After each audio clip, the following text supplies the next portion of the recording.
Okay, hi everyone. Welcome back to PAV webinar series.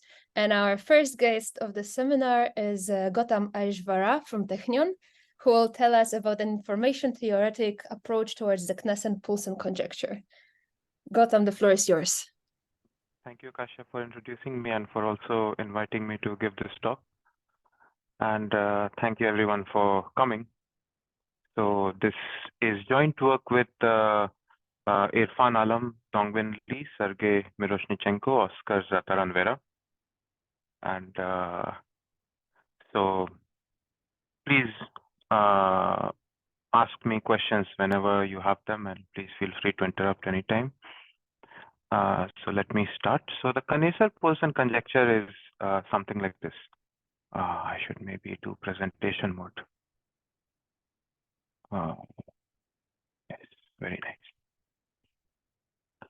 So if you have some balls in space with centers at these x's, and all these balls have radius r, look at the volume of the union.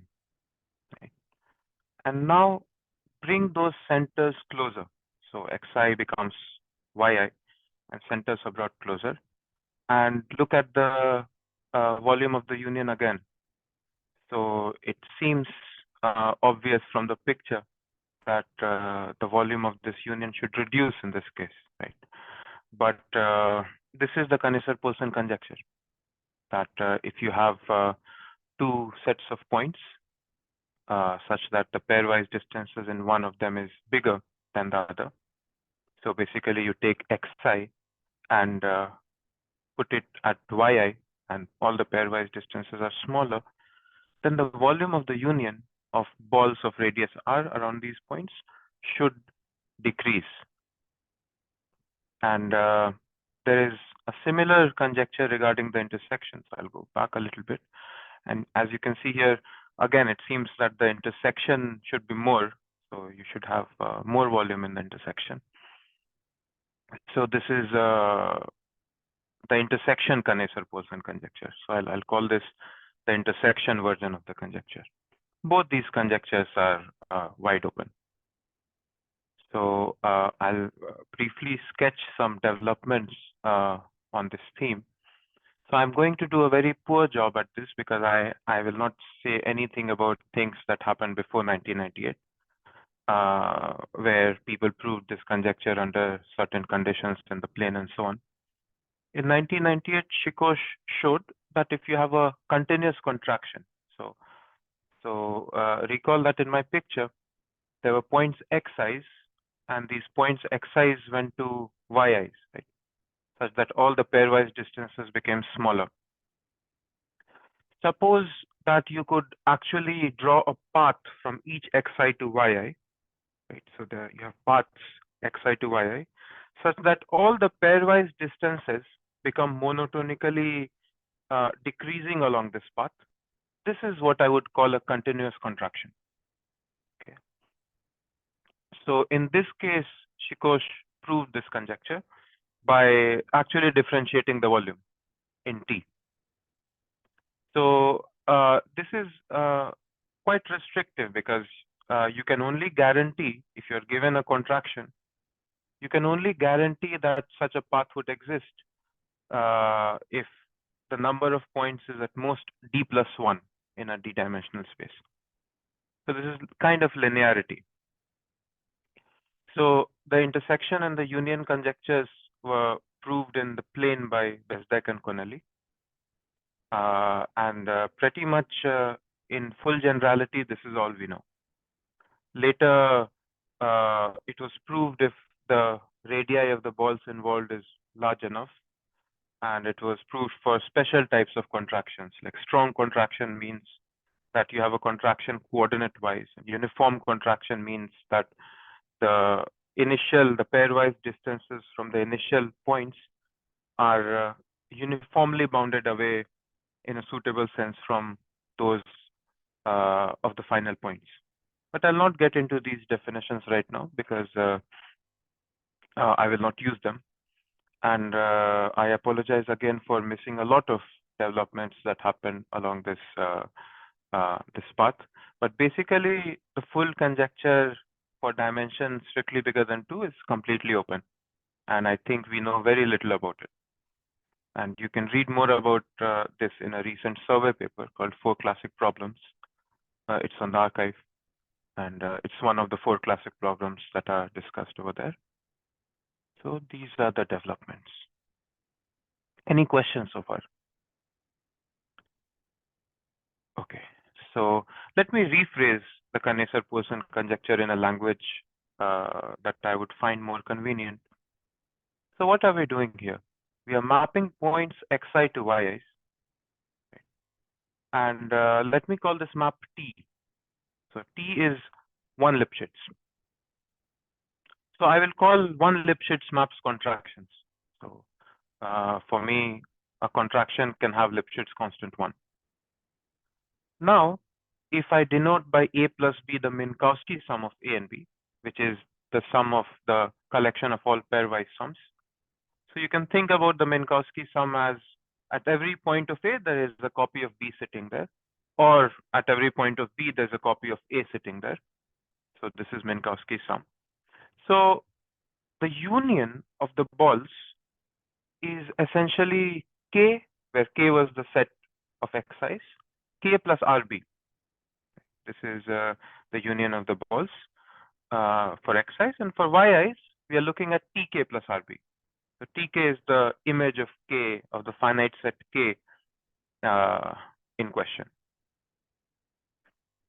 So one more thing that I would like to point out, that if you have a one Lipschitz map defined on a subset, by Kirsch-Braun's extension theorem, you can extend it to all of the space. So all these little things, let me rephrase the conjecture as the following. That for every contraction T of Rd, I'm looking at one Lipschitz maps Rd to Rd, and every compact set K, we have the volume of Tk plus Rb is less than the volume of K plus Rb. So of course, as I have put it over there, K includes the finite case, which appears in the original formulation of the conjecture. And also you can approximate compact sets from inside by taking supremum over all finite subsets for this purpose. And so this is completely equivalent. So this is also not known for convex bodies. And I point this out because you see volume of K plus Rb can be written as a polynomial if K is convex. And it is also not known for the case when Tk is also convex for an arbitrary T. If someone tells you that Tk is also convex, still, as far as I know, we don't know if this conjecture is true. Of course, for D strictly bigger than 2. So since I'm going to talk about an information theoretic approach, I will give some background on information theoretic quantities that I would use. So first of all is Shannon-Boltzmann entropy, which is also sometimes simply called the differential entropy. So if you have an RD valued random variable, X with density F, its entropy is defined as minus F log F. Very famous formula. And so if you fix, and this is how entropy encodes volume, that if you fix a compact set K of, say, finite volume, and if you look at all the densities, probability densities supported on K, and you look at the supremum of the entropies of those probability densities, you would find that the value is the log of the volume of K. So this is how entropy kind of encodes volume. And this is a starting point of a very long and useful dictionary between information theory and convex geometry. And so this dictionary works at least in 2 different ways. One of them is if you want to prove something about geometry, you can come up with the right question about entropies and solve it. The second one is not a direct correspondence, but rather an analogy. So you can think of the geometry world as with volume and things, And you can think of the information theory world with entropy. And if you want to prove something for geometry, you can try to see if it is true in the information theoretic world, right, without any implications to the geometric world. I hope I will illustrate this point better in the later slides. So, for example, I just want to present a small example. If you want to prove the Brun-Minkowski inequality, right, that if you have compact sets K0 and K1, and if you look at the Minkowski average, it satisfies this property. So you can take the log of both sides, and here you want to prove that log volume is concave. So to prove this using entropy, what you can do is you can try to prove that for any random variables x0 and x1 supported on K0 and K1, there exists a random variable xt supported on the Minkowski average such that its entropy is bigger than the convex combination. Right? So if you prove this, you can take supremums and get the corresponding inequality for log volume. This is one example of how one can prove things about volume using entropy. I would use this generalization of entropy called Rényi entropy, which was introduced by Alfred Rényi.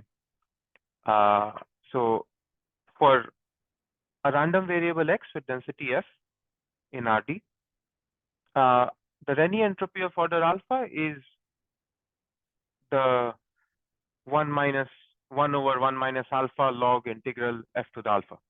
So it is a monotone function of alpha norms, but there is some there's something nice about putting it in this form. So these are generalizations of entropy, and if you put alpha is equal to 0 over there, the f to the alpha only survives where f is supported. So you immediately get log volume of the support of f. And alpha is equal to one case that you can see by taking limits is the usual Shannon entropy, which is like integral minus f log f. So again, this is simply Jensen's inequality. You can see that the maximum Rényi entropy, if you restrict to only densities supported on a compact set of positive volume, is log volume. And it is attained uniquely by the uniform distribution on that compact set. And as measures of entropy are, this measures how spread out or how diverse a probability distribution is. So more spread out means more entropy, and it means it's more diverse. Right? So if you have a compact set K, the more spread out thing that you can produce is the uniform distribution. So it has most entropy. And now the parameter alpha tells you how much you care about small values of f. So if alpha is very big, then it kills the small values of f. So Rényi entropy of order infinity does not care at all about smaller values of f. On the other hand, alpha is equal to 0 really cares about small values, and it does not see if what the value of f is. It only sees whether it is 0 or it is something positive, right? So it's like magnifying that lens. So Rényi entropies enrich this dictionary that I mentioned, and there's a nice paper by Mokshe Madhiman, James Melbourne, and Peng Shu that you can look up if you like this kind of things. So these are Rényi entropies. So any questions about definitions so far? Okay, so very nice. And so now let me tell you about our information theoretic approach. So if X and W are independent random variables, random vectors in Rd, and W is uniformly distributed on a ball. So just one more thing, I will use random vectors and probability densities and probability measures interchangeably. So if at some point it bothers you, please let me know. I would be happy to clarify whatever thing it is. So if support of X is equal to K and the support of W is equal to B, you can immediately see that the support of the independent sum is K plus B. Right? So the support of Tx plus W, Tx is a random variable, is Tk plus B. So of course, if I can prove the inequality on the screen for values of alpha close to 0, I can take the limit in 0. Is there a question? Oh. So if I take alpha goes to 0, I will recover the Kneser-Poulsen conjecture. So this is the starting point. So it seems that for the Kneser-Poulsen conjecture, it might be interesting to study this type of entropic inequalities. And so this is what we call a broad information theoretic question, that we have X and W, two independent RD valued random variables. And I would assume that W is log concave, which I'll define later, and satisfy some symmetry, like radial symmetry. Of course, the W that I have in mind is the uniform distribution on a ball. But just to see what things can be proved, let me consider W in a little more generality. So we ask this question of whether under contractions T, can we prove this H alpha Tx plus W is less than H alpha X plus W? So this is the question that I will focus on in this talk. So if you, of course, you don't have to prove this. If you want the Kneser-Poulsen conjecture, you don't have to prove this for all X supported on K. Even if you prove this for any particular X fully supported on K, you would get the Kneser-Poulsen conjecture. So this is the approach. And now I will take a short detour, which I never put in my slides or plan in my talks, but I always do it. So I'll do it anyway.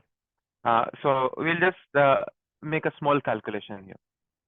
So let alpha be an integer bigger than 2, and W is uniformly distributed on the ball. And suppose X is discrete with probability X being Xi, Pi. So I'm really looking at the Kneser-Poulsen setup. There is finitely many points, and I want to add uniformly the ball. So if I want to prove the inequality that I showed you previously, that H alpha of X plus W is bigger than H alpha of Tx plus W, this is what I have to prove. So alpha is n, an integer. So of course, 1 minus n is negative. So what we want to prove is this. You can easily see that the density of the convolution can be explicitly written in that manner. Right, so I've just written the convolution. So this is what you have to prove. And so what do? I can try to simplify this further by using the multinomial theorem. So what do I get? I will expand it. So for all n multisets of K, so I pick one from each, I get this inequality to prove. So I can push the integral inside, and what I want to prove now is this sum product of volumes of intersections, right? Because I took product of indicator functions, so I produced intersections, and I integrated them, so I need volume of intersections. So somehow the intersection version of the Kneser-Poulsen conjecture implies this inequality for all integer orders. And based on my little experience with these things, I don't really see why something should be only true for integer orders. Maybe someone can make some comments about it during the questions of why integers are special, but I don't see it. So the intersection version implies this, right? When W is uniformly distributed on the ball. So this intersection version is known for n equals 2 and all the way till d plus 3. So if you have at most d plus 3 balls, we know the intersection conjecture. And so this implies the corresponding entropic inequality for integer values of alpha at most d plus 3. And Jiang Li told us pointed out to us that the entropic conjecture for n is equal to infinity is also true, and it's very simple reason why it is true. So combining all these things, we have a positive answer to the question that we asked for alpha equals 2, 3, all the way till d plus 3 and infinity. And so our question is, can you prove it for all integer orders? And maybe a more important question is that, is there a clearer connection between these inequalities and the intersection conjecture? Because there's a very clear connection between the union conjecture and things that I'm trying to show you, because you do them and you immediately get the intersection conjecture and so on. But it would be interesting to see if there is more than this product of calculation between intersection conjecture and the entropic inequalities that we are considering here. So, any questions? So now I am ready to start the main part of the talk. So I'll just overview what I'll do. So in the first part of the paper, we use majorization, a particular notion of majorization, to obtain Rényi entropic inequalities for all orders. So majorization implies these inequalities for all orders. And we use some convexity conditions, like X is log concave, T is linear, and things like that, which I will tell you about. And then we use a vector generalization of Costa's EPI, again something that I'll mention later, to obtain this result in a strong form when the noise W is Gaussian and alpha is equal to 1. And the third thing is something that I'll not talk about at all in this talk, is that when alpha is equal to 2, so note that when alpha is equal to 2, for W being uniformly distributed on the ball, the conjecture is trivial, because the intersection of 2, it's easy. But we prove it for any radially symmetric log concave for alpha is equal to 2, and I'll not talk about this part today. So now I'll start talking about majorization. So what is majorization? Take a measurable set of finite volume A and look at the ball around the origin having same volume as A. So call it A star. So this is the symmetrization of A.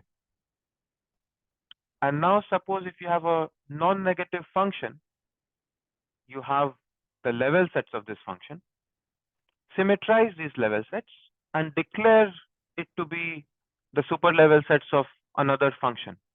Call this function F star. So this F star is the symmetrically decreasing rearrangement of F. You can actually write it down explicitly, that F star can be written precisely like this. And so this exact form will not be so important, but yes, you can write it down. Also, it's interesting to compare this with such a representation for F. So this is symmetrically decreasing rearrangement. I have a picture that this is what it does. You look at a super level, you rearrange it to become symmetric, and this is your function. And some easy properties are that it is radially symmetric and decreasing, and this is why it is called symmetrically decreasing rearrangement. And the second thing is that because all the p norms, right, you can write the p norms using the so-called layer cake representation as integrals of the volumes of super level sets. So this activity of taking a star, doing the symmetrically decreasing rearrangement, does not change p norms at all. So since it does not change p norms, if f is a probability density, then f star is a probability density, and all the Rényi entropies of f are same as the Rényi entropies of f star. So this is useful because, you know, if you want to compare f and g, two probability densities, you want to compare the Rényi entropies. How do we do it? We remold f and g into things that are easier to compare, namely their symmetrically decreasing rearrangements. So this is why this is kind of useful in this area. So now we mentioned multiple times that entropy is a measure of spread of diversity. So if you want to prove that something has more entropies than something else, you want to prove that it is more spread out. In other words, you want to prove that it is more peaked. More peaked means less spread out. So if you have two probability densities, f and g, you look at the symmetrically decreasing rearrangement, you remold them in a form that you can compare, and now look at the mass that it gives to balls around the origin. The heavier one is more peaked and therefore less spread out. So in this case, we say that G majorizes F. And quite naturally, if G majorizes F, then all the Rényi entropies of F are bigger than the Rényi entropies of G.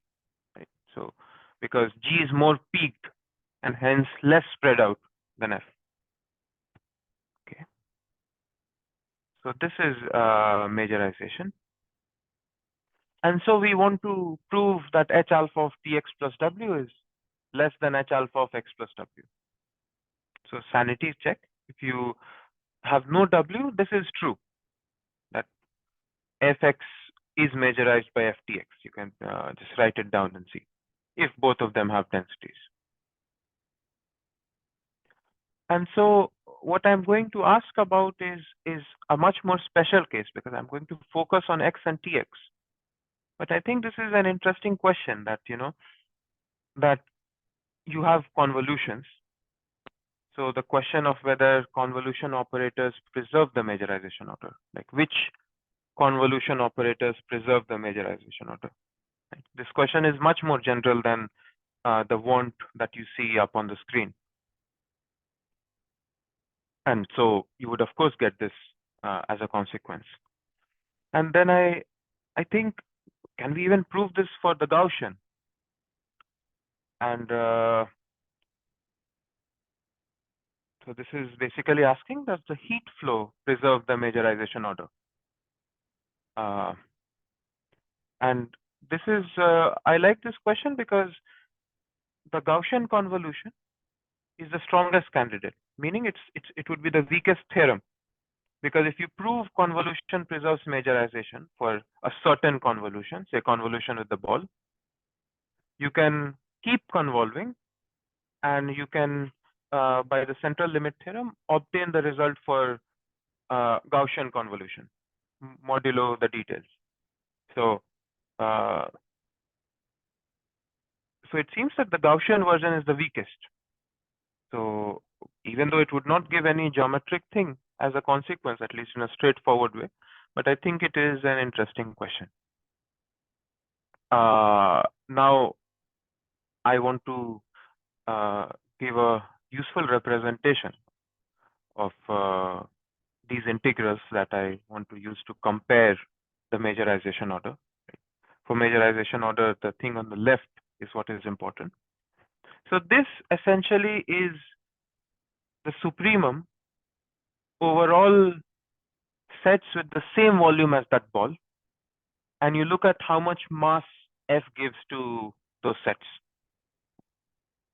And we also know that the supremum in the right hand side is attained by the super level which has the same volume as the ball. So this is a very useful representation, because if X is a random vector with density F, then in the right hand side we are looking at the supremum of the probabilities of X belongs to C over all C having the same volume as the ball of radius R. Right. So basically, if you want to prove that F is majorized by G, and if Y is a random vector with density G, then what you want to prove is that take a super level set of F, call it K. For each such set, you want to find a set K prime with the same volume as K, such that the probability of X belonging to K is less than or equal to the probability of Y belonging to K prime. Right. So this is why this representation is useful. Also from here you can see that it could be easier probably if the super level sets have some structure, and this would be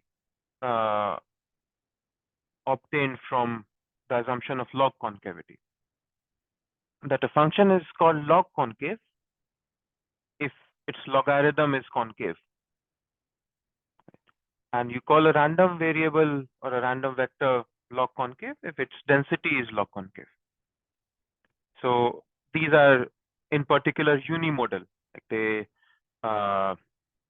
log concave things are unimodal, they have a single peak. Examples include the Gaussian and uniform distributions on convex bodies. And they satisfy nice structural properties, such as this class is preserved under convolution. So F star G is also log concave if F and G are log concave. And super level sets of log concave functions are convex. This is just unimodality. Okay. So any questions so far? Okay.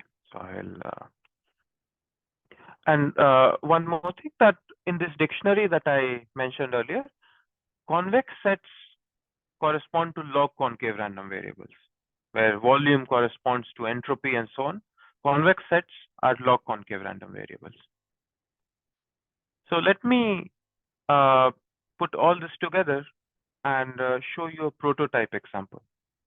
This will be the only theorem that I'll prove actually in this talk, and this will be like 4 or 5 lines. We want to prove H alpha x plus W bigger than H alpha Tx plus W, where T is a one Lipschitz map. Let us try to prove it for the simplest possible one Lipschitz map, which is scaling by lambda, for lambda between 0 and 1. So what do we do? I want to prove that the density of lambda x plus W here majorizes the density of x plus W. So according to the recipe, I pick a super level K of x plus W. I would later want to produce a K prime with the same volume as K for which a certain inequality holds. Right? But now let us see how these convexity assumptions help. So I look at the function Px is probability that x plus W belongs to K. So now the log concavity of W and convexity of K by the Prokopy-Leindler inequality implies that Px is a log concave function. So it is unimodal, it has a single peak. So let me assume that this peak is at a point x naught. So it has a single peak, and that peak is, say, at a point x naught. So no matter wherever x I stand at, when I look at x naught, things increase in that direction. Right? So, but now let us rewrite what this inequality means. This means that the probability of x plus w belonging to k is less than the probability of this convex combination here plus w belonging to k.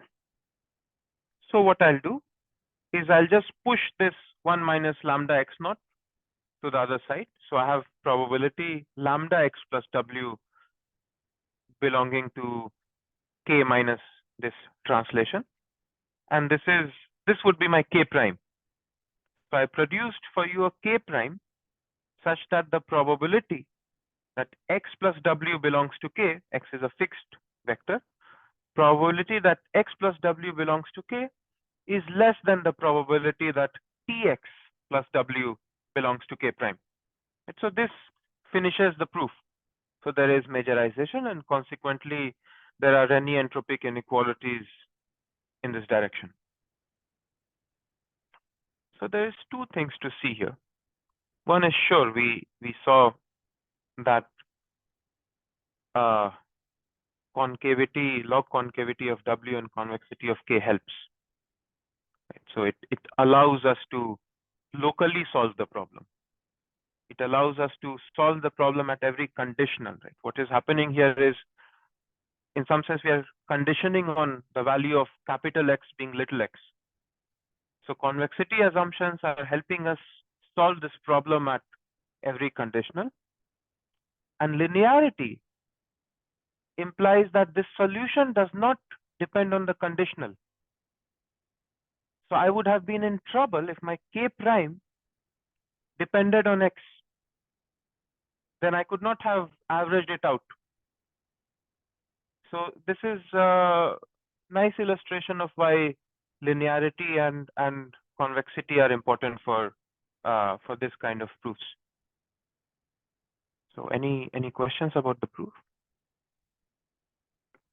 Okay. So yes, as I said, that you take the expectation in x and get what you want. And this is a point I already mentioned. And now let me tell you a few more results of this flavor. So this was very simple. With not a lot of extra effort, we can use some basic convex geometry to generalize the previous argument. And we obtain that if W is radially symmetric and log concave, so in particular, it includes the case of uniform distribution on the ball and the Gaussian. And if X is log concave, so it includes the uniform distribution on a convex body, and if it is independent of W, and T is a linear contraction. I'm looking at a linear map, which is one Lipschitz, then I get what I want. So this is kind of using shadow systems in coordinate directions to refine the previous argument. So this is what we obtain. So of course, we can take alpha equals to 0. Oops.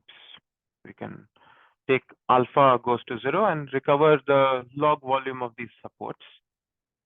And this will give us the volume of Tk plus B is less than or equal to the volume of K plus B.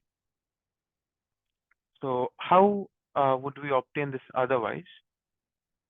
So there is the Steiner's formula, which tells us that the volume of the tube around convex bodies works for all R. And these coefficients, VIs, are called intrinsic volumes. So if you prove that intrinsic volumes decrease under linear contractions, then you would also get this corollary. And this was proved by Pauris and Piovarov in 2012, that intrinsic volumes decrease under linear contractions. And so this would be another way to prove this inequality. Also, we notice that our shadow systems argument, and we put this in the paper, gives an alternate proof of the fact that linear contractions reduce intrinsic volumes. So here I want to ask a small question, because it's a little unrelated question, but so the proof of Pauris and Piovarov uses Gaussian representation of intrinsic volumes. It is very Euclidean in that sense. Our proof uses the fact that when you have a linear map, you can decompose it into orthogonal components and diagonal. So this is what our argument uses. So it's also very Euclidean.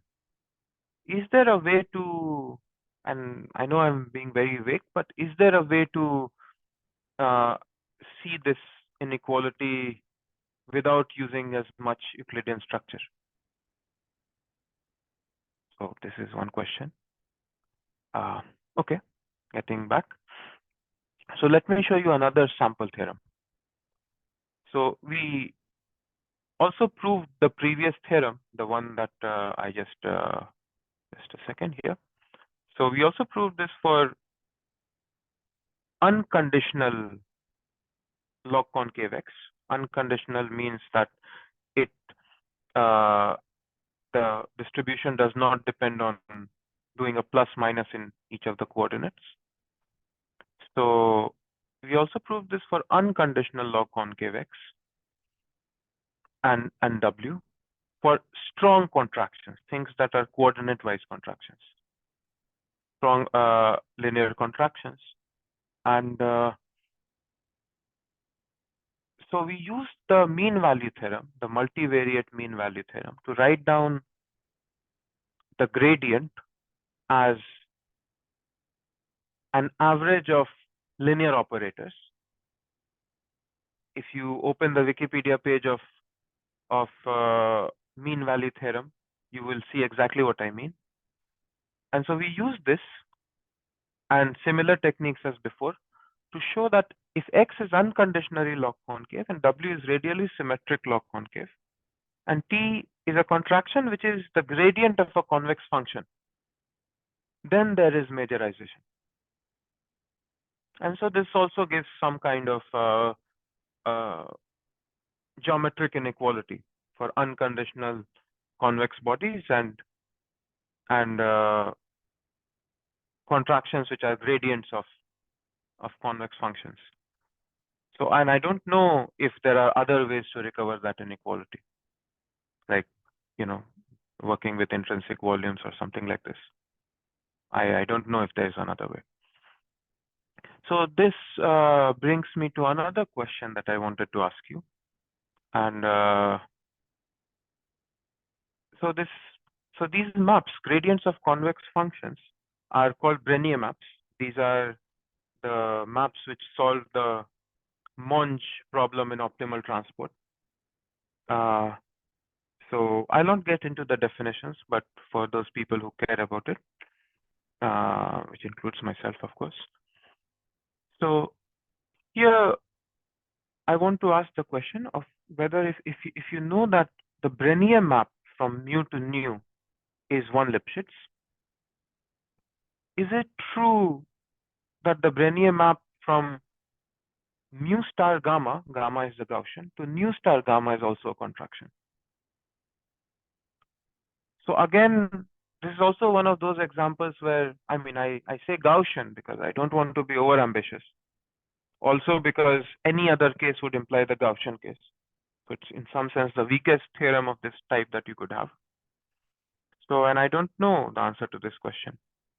And of course, doing something like this would solve the problem for the special class of contractions which are Rényi maps, if they are contractions.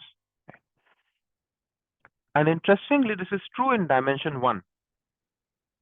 That in dimension 1, these are very simple to understand. Right? The gradients of convex functions are just increasing functions. So in dimension 1, any log concave convolution preserves this order the Rényi map being one Lipschitz. And in fact, the only distributions which do this are log concave. So this was done by Lewis and Thomson in 1981. And I don't know of any result along these lines in higher dimensions. So please let me know if you do. Okay, so in the last few minutes, I'll change gears completely and specialize to the case of alpha equals 1 and W being Gaussian. And this is the natural information theoretic analog of, this is one of those examples where you will not prove anything in geometry, but this is the right version of volume and volume of tubes in information theory. So, and this is also the setting where nicest things happen. So if you want to prove something about entropies and log concave things, it usually should be true for Gaussians. This is the first thing that you would check, and alpha is equal to 1. So now the main tool here is Costa's EPI. So it is better to look at this thing called entropy power n rather than entropy. It's a monotone function of entropy, so it would not alter our comparison results. So Costa proved that entropy power is concave along the heat flow. So let me unwrap this thing a little bit. So this was the definition: nx plus root tx, monotone function of entropy. And let us forget it for the time being. And let us massage this thing a little bit. So this simply means that nx plus root tz is bigger than 1 minus t nx plus t nx plus z. So now I'll do some few steps that are very straightforward, that I just move things around, and I hope you believe me on these little steps. And I, instead of root t, I write lambda and apply this result to lambda x instead of x. So notice that so far, everything I'm doing is reversible. So all these bullet points are equivalent to Costa's EPI. So I move things around a little more here and there. I cancel out the lambdas, and this is what I get. Nx plus z is bigger than n lambda x plus z plus 1 minus lambda squared nx. And this is an inequality equivalent to Costa's EPI. And this is a reformulation of Costa's EPI. So what we did is we used a matrix version of Costa's EPI to actually solve this problem for any x. So earlier, recall that we are using log concavity on x. Any x and linear t, we obtain this result. So this is much stronger because it also gives you an extra term. So this is what we prove using the matrix EPI. And one question naturally is, can you generalize Costa's EPI to this inequality for an arbitrary contraction T? So this would, of course, completely solve the problem for alpha is equal to 1 and Gaussian noise. And so what we proved implies that, of course, that if T is linear, then it is true for alpha is equal to 1 and Z Gaussian. And so other results that we do is variance entropy comparisons and so on. But I think this is the more the most general and interesting result in this direction that we have. And now I want to use any questions so far. I have asked more questions than I have received. Okay, so if not, then I'll go to the last slide, last effective slide. And this is again, unfortunately, I won't have the time to define things, but let's see. So I want to talk about channel capacity. So I fix an alphabet. So I fix a set of points K and RD. and I want to communicate with you these points. Okay, and when you receive the point that I choose, you don't receive the point that I actually chose, but you receive that plus a Gaussian noise. So this is an example of additive Gaussian noise channel. So in this case, so I want to communicate, my signals are getting distorted by a Gaussian noise. Shannon showed that in this model, the best rate of communication that you can achieve for reliable transmission of information is the channel capacity, and he showed that this is the formula in this case because it is an additive noise channel.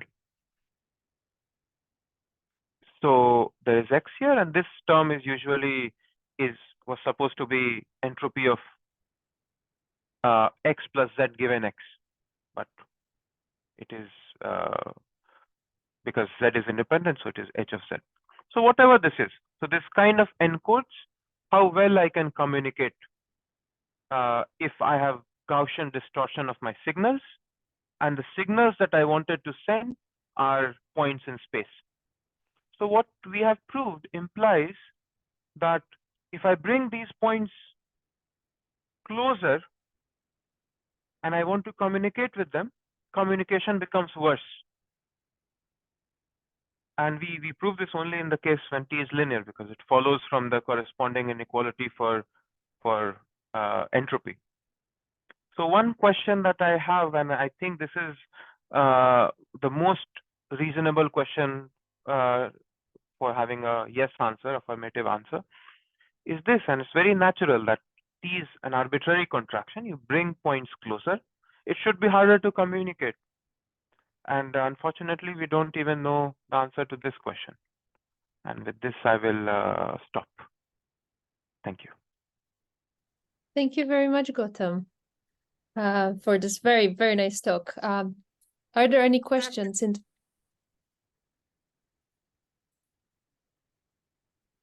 Thought I heard something.